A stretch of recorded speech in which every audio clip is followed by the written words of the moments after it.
नमस्कार। मैं कपिल एक बार फिर आपके सामने। पिछले दिनों देश के बहुचर्चित बलात्कारी भाजपा कुलदीप सिंह सेंगर फिर से चर्चा में थे। अगर आप अपने आसपास की थोड़ी भी जानकारी रखते हैं तो आपको पता होगा कि वो चर्चा में इसलिए थे कि बलात्कार का आरोप सिद्ध होने के बाद उन्हें सजा हुई थी और इसके अलावा पीड़िता के पिता की हत्या के संदर्भ में भी 10 साल की सजा हुई थी। बलात्कार के आरोप में उन्हें सजा हो चुकी है और ये सजा जो उन्हें दी गई है वो पोक्सो के आरोप में दी गई है, यानी कोर्ट ने उन्हें नाबालिग से यौन दुष्कर्म का दोषी माना था। इसलिए सेंगर पिछले 7 सालों से जेल में है। हालांकि उनका क्लाउट लगता नहीं कि अभी कम हुआ है, लेकिन चर्चा में सेंगर इसलिए नहीं है कि वो बलात्कारी हैं, इसलिए भी नहीं है कि वो इन आरोपों के सिद्ध होने के बाद सजा काट रहा है। चर्चा में वो इसलिए भी नहीं है कि उसने कोई पश्चाताप किया है या कोई माफी लायक काम किया है। चर्चा में वो इसलिए है कि कुछ महान लोग, कुछ कम महान लोग और कुछ महानता की चाहत रखने वाले लोग उसके समर्थक हैं। देखिए, एक बात तो ये समझ लीजिए कि कुलदीप सिंह सेंगर की बेटी जो भी बयान दे वो एक बेटी की तरफ से एक बाप के बचाव की बात, और इसलिए उन सब बातों पे यकीन करना ना करना उस बेटी के कॉन्शियस की बात है, जिनमें कोई भी किसी भी तरह की टिप्पणी ना ही करे तो बेहतर। उस महिला ने, जो कुलदीप सिंह सेंगर की बेटी है, ना तो कुछ गलत किया है ना अपराध किया है, और अगर वो अपने पिता को दोषी नहीं मानती तो ये उसका अपना फैसला है। वो अपने पिता को दोषी नहीं मानती, इसलिए वो हर संभव प्रयास करेगी कि साबित करे कि उसके पिता दोषी नहीं। इसलिए उसकी बेटी क्या करती है, क्या कहती है, क्यों कहती है, इन सब मामलों पे किसी भी तरह की बात करना व्यर्थ है। एक बेटी से आप यही उम्मीद करते हो। आश्चर्य तब होता जब बेटी खुद भी अदालत का फैसला मानती और अपने पिता को दोषी मानती और ऐसा कुछ करती जो आपको भी आश्चर्य में डालता। खैर, इस बात का यहीं पटाक्षेप करते हैं। बात है ब्रजभूषण शरण की। सारे आरोप गलत थे, सारे आरोप गलत थे। उनके साथ षड्यंत्र हुआ था। अगर ये षड्यंत्र न होता तो आज धरना प्रदर्शन की बात न होती। यह धरना प्रदर्शन की बात ही ये षड्यंत्र है। दोनों नहीं चलेगा कि जब आपकी हिसाब से जजमेंट आ जाए तो आप स्वागत करें, आपके हिसाब से जजमेंट ना आ जाए तो आप नाटक करें।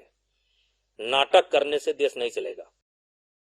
बात है ओम प्रकाश राजभर की, जिसे पीड़िता पर हंसी आ रही है, बेशर्म हंसी। धरना दे रहे थे दिल्ली में। घर तो उनका उन्नाव है, घर तो उनका उन्नाव है दिल्ली से। बात है दयाशंकर सिंह की, जो ये मानता है कि सेंगर को न्याय मिला है। देर से मिला है, लेकिन न्याय मिला है। न्यायपालिका ने जो है अच्छा किया, उनको न्याय मिला, थोड़ा देर से मिला, लेकिन हम लोग उस न्याय को स्वागत करें। और बात है इन मोहतरमा की। 8 साल की जेल तो आपके पास क्या सबूत है? उसने नहीं किया है। सुप्रीम कोर्ट ने उसको कन्विक्ट किया है, हाई कोर्ट ने उसको कन्विक्ट किया है। अब सवाल ये उठता है कि आखिर ये लोग समर्थन किस चीज का कर रहे हैं। अदालत ने कुलदीप सिंह सेंगर की सजा पर कोई सवाल नहीं उठाया है, न उन्होंने इस विषय में किसी तर्क को विचारणीय ही माना है। अदालत ने दिसंबर 2019 में कुलदीप सिंह सेंगर को भारतीय दंड संहिता यानी आईपीसी के बलात्कार के मामले के प्रावधान और बच्चे बच्चियों के साथ यौन शोषण से सुरक्षा के कानून यानी पॉक्सो में एग्रीवेटेड पेनिट्रेटिव सेक्सुअल असॉल्ट यानी गंभीर यौन हिंसा के अपराध के प्रावधान के तहत उम्र कैद की सजा दे चुकी है। इसका मतलब यह हुआ कि अदालत ने अब भी जब सेंगर की सजा को निलंबित किया तो यह नहीं कहा कि उन पर आरोप गलत हैं। कोर्ट ने यह नहीं कहा कि उनकी सजा गलत थी या है।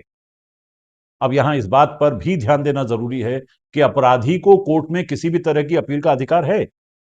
और यहां अपराधी ने यह अपील की थी कि उन्हें जो सजा मिली थी वो कानूनन ज्यादा थी। कोर्ट ने इसी तकनीकी नुक्ते पर विचार किया और उनकी सजा को निलंबित किया ताकि उनकी सही सजा तय की जा सके।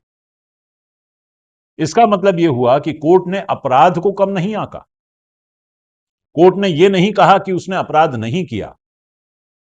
तब सेंगर समर्थक आखिर किस बात पर सेंगर का समर्थन कर रहे हैं? अब आप इसे समझिए। यह व्यक्ति कह रहा है कि वो सेंगर का समर्थन करता है। अब क्योंकि यह सिद्ध हो चुका है कि सेंगर बलात्कारी है और एक नाबालिग लड़की से बलात्कार के आरोप के सिद्ध हो जाने के बाद सजा काट रहा है, तो इसका सीधा मतलब यह हुआ कि ब्रजभूषण शरण बलात्कार का समर्थक है या कोर्ट विरोधी। दोनों ही मामलों में क्या इस नैतिक पोजीशन के बाद उसका भारतीय लोकतंत्र का किसी भी तरह का सदस्य होना संभव है? कोई संविधान जानने वाले मित्र इस बारे में प्रकाश डालें तो बेहतर होगा। दूसरी तरफ क्या किसी व्यक्ति द्वारा बलात्कार के विषय में बलात्कारी का इस तरह समर्थन करने वाले के प्रति उसकी पार्टी का क्या रुख होना चाहिए, ये वो पार्टी तय करे। अब आते हैं ओम प्रकाश राजभर की बात पर। यह एक अजीब बात है कि लड़की के उन्नाव में रहने की बात पर इन्हें हंसी आ रही है। घर तो था उन्नाव, दिल्ली से ये शायद किसी तरह के शौक में हैं और समझ नहीं पा रहे हैं कि कोर्ट द्वारा बलात्कारी कुलदीप सिंह सेंगर को लड़की के घर से दूर रहने का आदेश लड़की की सुरक्षा के लिए है। यानी कोर्ट मानता है कि कुलदीप सिंह सेंगर लड़की की सुरक्षा के लिए खतरा पैदा कर सकते हैं और इसीलिए उन्हें यह निर्देश मिला है कि वे लड़की से दूर रहें। ऐसे में लड़की की आवाजाही पर या आजादी पर कोई पाबंदी नहीं है और वो कहीं भी आ जा सकती है। अब कोई राजभर जी को यह समझाए कि कोर्ट का यह आदेश इस देश की बेटी बचाओ बेटी पढ़ाओ का नारा देने वालों के मुंह पर तमाचा है कि नहीं, कि वो एक लड़की को नहीं बचा पा रहे हैं, कि उसके लिए भी कोर्ट को आदेश देना पड़ रहा है। तीसरे और बड़े वाले हैं जो सजा के इस निलंबन को ही न्याय मान बैठे हैं। कोई दयाशंकर जी को जाकर समझाए, प्लीज समझाए कि दयाशंकर जी, कोर्ट ने कुलदीप सिंह सेंगर की सजा माफ नहीं की है। वो जनता की नजर में, कोर्ट की नजर में, कानून की नजर में बलात्कारी ही है। कोर्ट ने सिर्फ यह कहा है कि अगर उसने विधायक रहते हुए बलात्कार किया था तो क्या उसे लोक सेवक माना जाएगा या नहीं, इस विषय पर विचार करना है। यानी कोर्ट की नजर में, कानून की नजर में वो अब भी बलात्कारी ही है। इसलिए अगर आप उसका समर्थन करते हैं तो आप बलात्कार का ही समर्थन कर रहे हैं। अब जनता को फैसला करना है कि वो बलात्कार का समर्थन करने वाले व्यक्ति को कैसे देखती है। 8 साल की जेल तो आपके पास क्या सबूत है? उसने नहीं किया है। सुप्रीम कोर्ट ने उसको कन्विक्ट किया है, हाई कोर्ट ने उसको कन्विक्ट किया है। सबसे बड़ा झटका इन त्रेहन जी के समर्थन से लगा, जो जाने किस दिमागी परेशानी की हालत में बलात्कार का समर्थन करने पहुंच गई।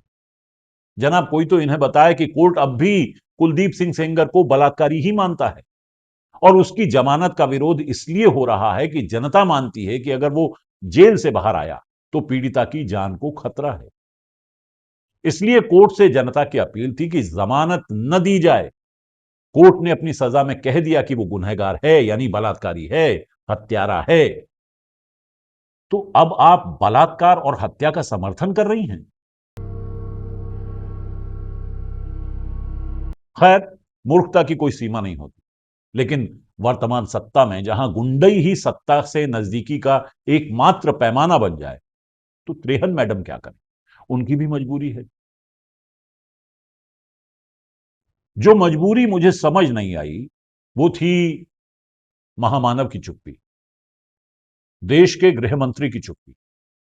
सवाल यह है कि भारत की एक लड़की जिसका बलात्कार हुआ, जिसके बलात्कारी आपकी अपनी पार्टी से थे, जिसे बलात्कार के आरोप में सजा मिली, जिसे उस लड़की के पिता की हत्या के आरोप में सजा मिली, आप उस लड़की के समर्थन में एक शब्द नहीं बोल पाए। आप उस लड़की को यह आश्वासन तक न दे पाए कि वो सुरक्षित रहेगी। आप एक बलात्कार पीड़ित लड़की को यह संदेश तक न दे पाए कि आप उसे सुरक्षा दे सकते हैं। क्या देश की जनता को महामानव से यह सवाल नहीं पूछना चाहिए कि आखिर वो कैसे बेटी बचाओ का नारा दे सकते हैं जब वो अपनी ही पार्टी के सदस्य द्वारा पीड़ित एक लड़की को सुरक्षा नहीं दे सकते? क्या उनमें यह नैतिक हिम्मत है कि वो अपनी पार्टी के सदस्यों को यह कह सकें कि अगर आप उस लड़की का समर्थन नहीं कर रहे तो कम से कम बलात्कार का समर्थन तो न करें? याद रखिए, महामानव चुप है तो यह चुप्पी बलात्कार के समर्थन में मानी जाएगी, और ये इस बलात्कार के समर्थन से भी ज्यादा खतरनाक बात है। मुझे पीड़िता के, तमाम स्त्रीवादी प्रगतिशील संगठनों के, देश भर के नागरिकों के पीड़िता के समर्थन में नारे लगाने से बहुत फर्क नहीं पड़ता, क्योंकि लोकतंत्र में जनता का अधिकार होता है कि यदि सत्ता का या न्यायालय का कोई फैसला उसे पसंद ना आए तो वो उसके खिलाफ सड़कों पर उतरे। यही लोकतंत्र होता है। मुझे देश की सत्ता की चुप्पी से फर्क पड़ता है, क्योंकि यह चुप्पी भारत की हर लड़की, हर महिला को यह चेतावनी है कि तुम सुरक्षित नहीं हो, कि सत्ता की बुरी नजर तुम पर है, कि यह सत्ता कभी भी तुम्हारे साथ कुछ भी बुरा कर सकती है।